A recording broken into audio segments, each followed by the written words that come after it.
Good afternoon. তো আজকে আমার রেসিপি হচ্ছে ছোলা ভটোরা।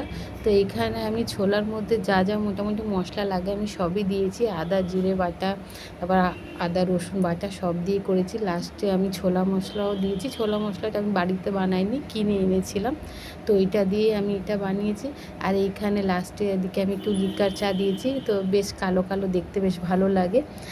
আর ভটোরা বানিয়ে নিয়েছি। তো ভটোরা আমার মনে হয় দোকানে যখন আমরা খাই একদম সাদা সাদা লাগে, বেশ খেতে ওইটা ভালোই লাগে, কিন্তু আমার মনে হয় ঘরে যেন বানালে ওইভাবে মনে হয় যেন কাঁচা রয়ে গেল, তাই আমি লাল লাল করে ভেজে নিয়েছি।